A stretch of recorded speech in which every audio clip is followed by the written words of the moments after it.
भूल गईला मरत रहला गोरखपुर वाली पे। लेकिन हाँ हमके बहुत कुछ याद बोल कम। अच्छा छोड़िए ना, कोई बात नहीं, उनको नहीं भी याद है। आप हैं, आपके छोटे भाई हैं ये। और शिव कुमार बिक्कू जी एक बहुत अच्छे गायक हैं, एक बहुत अच्छे नायक हैं, बहुत अच्छा वीडियो करते हैं, क्योंकि सोना जी बैठी हुई हैं। और मैं अब क्या बोलूँ, तो एक चीज़ कह देते हैं कि हमें हर घड़ी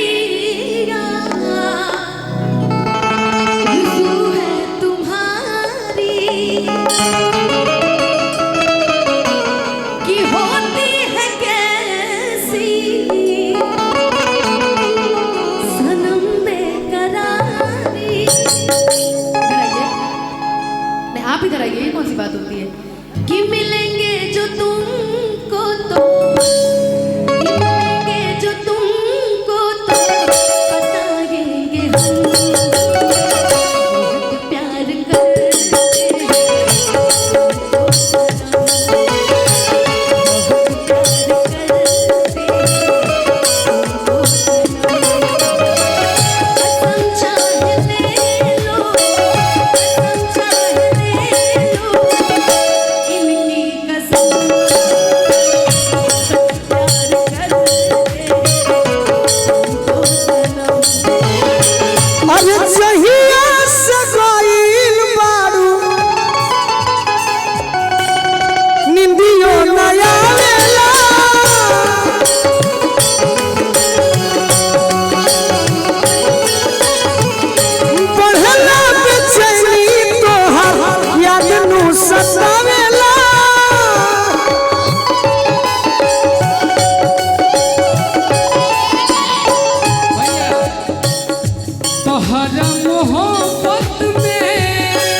लगन बा लोकसभा के चुनाव लड़े खातिर बीच में मुखिया बनाता। मैं आपको बताती हूँ ऐसा क्यों नहीं कर रहा है। ढेर दिन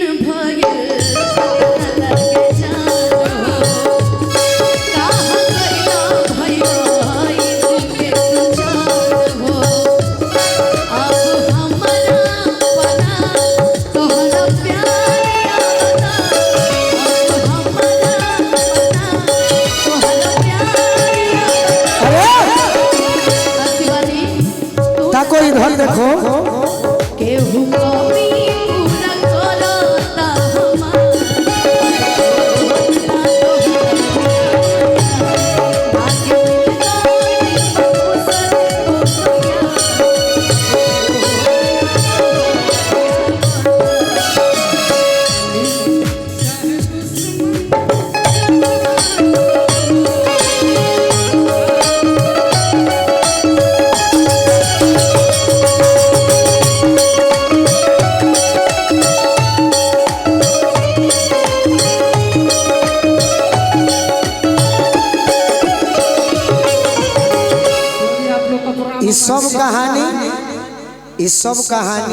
सब कहानी मैगी पे शुरू भइल बा, चाउमीन पे खत्म होता। ठीक बात ना ना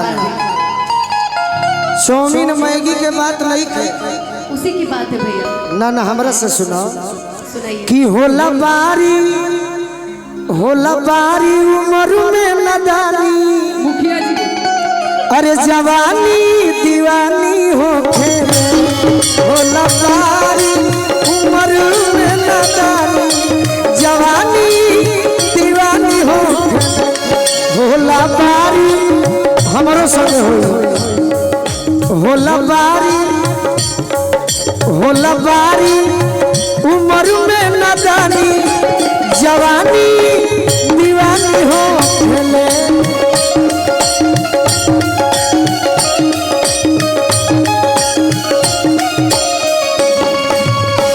अरे की ऊंचा खाला गोर पड़े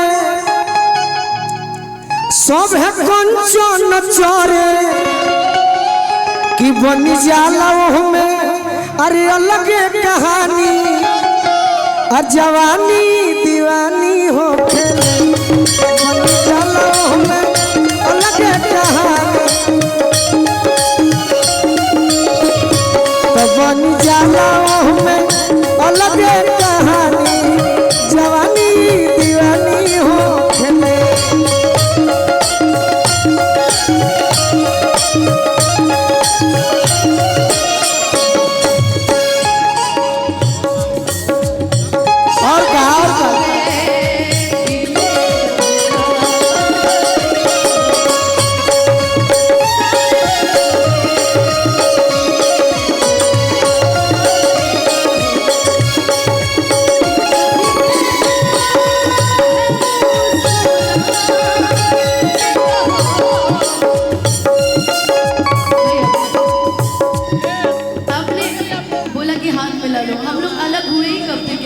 मिलाना पड़ेगा। कटाक्ष तो चलती रहती है लाइफ में, दोस्ती आजीवन रहती है और ऐसा नहीं है बस कुछ मैगी बनाने वालों की वजह से थोड़ा सा दूरी हो गया था, मगर अब हमने भी खाना बनाना अरे कि दिल न तोड़ो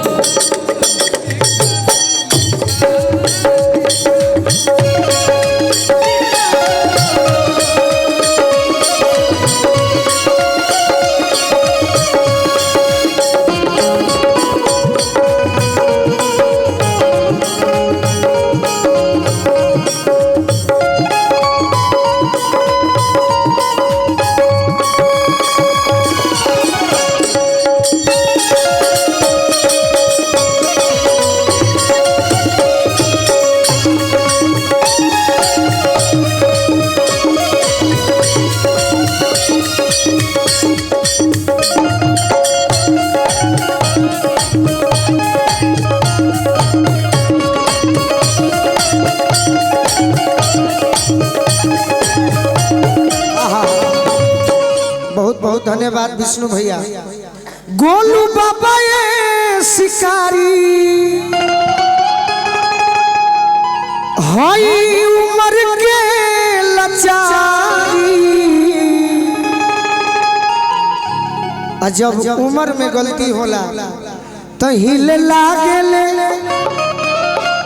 अरे हिले लागेले टूटही पलानी, तो जवानी दीवानी हो